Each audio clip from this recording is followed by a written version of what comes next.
বিসমিল্লাহির রহমানির রহিম। সুপ্রিয় দর্শক, আমাদের যশোর জেলার অভয়নগর থানার ৮ নং সিদ্দিবাসা ইউনিয়নে ফার্স্ট ব্লকের পরে যে বৃষ্টির সময় যে ধানটা হয়, এই ধানটা খুব সুন্দর হয়েছে এইবার। দেখুন দেখতে কত সুন্দর, কারণ এবছর প্রচুর পরিমাণে বৃষ্টি হয়েছে। এই 2025 সালে, এর আগে 2024 সালে বৃষ্টির পরিমাণ কম ছিল, এই জন্য ভালো ধান হয়েছিল না। তো আমি আসছি বিলের ভিতরে, আপনাদের একটু দেখাবো বলে। দেখুন ধান, কত সুন্দর ধান, দেখলে মন ভরে যায়। তবে প্রচুর কষ্ট করে কৃষক এই ধানের ফসল ফলায়। তো আপনারা অনেকেই কৃষকের এই কষ্টটা বোঝেন না। ধানের দাম কমে যায় ধান উঠানোর পরে। কৃষক ধানের দামটা অবশ্যই সরকারিভাবে সবসময় একটু মানসম্মত করা উচিত, যাতে করে বাংলাদেশের কৃষক বাঁচতে পারে।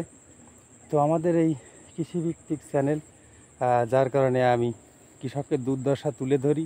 তো ইনশাল্লাহ এই বছর কৃষকদের 100-র উপরে ভিডিও আমি ইনশাল্লাহ সামনে ছাড়বো আমার চ্যানেলে। কৃষকের মনের কথাগুলো আপনারা শুনবেন আশা করি, এবং আমাদের চ্যানেলটি সাবস্ক্রাইব করে সঙ্গে থাকবেন। আমাদের চ্যানেলটি মনে করেন টাকা ইনকামের জন্য আমি আসলে ভিডিও ছাড়ি না, আমার শখের বসে ছাড়ি। ভালো লাগলে চ্যানেলটি সাবস্ক্রাইব করবেন, না লাগলে দরকার নাই। আমার এই চ্যানেল থেকে যে টাকা ইনকাম করে চলতে হবে তেমন কিছু না।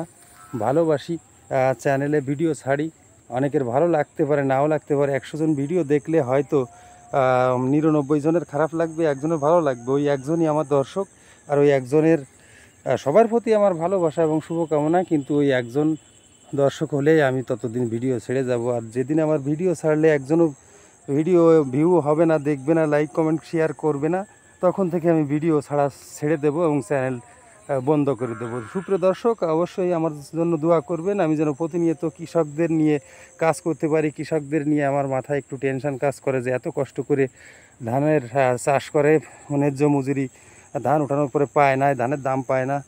তো আমি নিজে অনেক দিন, প্রায় 12 বছর ধান চাষের সঙ্গে জড়িত ছিলাম, যার কারণে আমি বুঝি যে ধান চাষে কতটা কষ্ট। আর এই বাংলাদেশের সোনালী ফসল যদি না ওঠে সুন্দরভাবে, তাহলে বাংলাদেশে যারা ধনী ব্যক্তি রয়েছেন কেউই ভাত খাইতে পারবেন না ইনশাল্লাহ।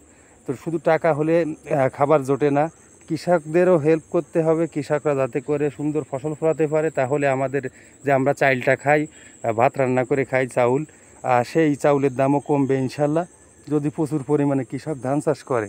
তো দর্শক, আজকের মতো বিদায় নিচ্ছি। তো পরিশেষে বলতে চাই, আমার চ্যানেলটি সাবস্ক্রাইব করবেন, পাশাপাশি লাইক কমেন্ট শেয়ার করে সঙ্গে থাকবেন। দেখাচ্ছিলাম 2025 সালের এই ধান খুব ভালো হয়েছে, বাম্পার ফলন, কৃষকের মুখে হাসি এবছর প্রচুর পরিমাণে।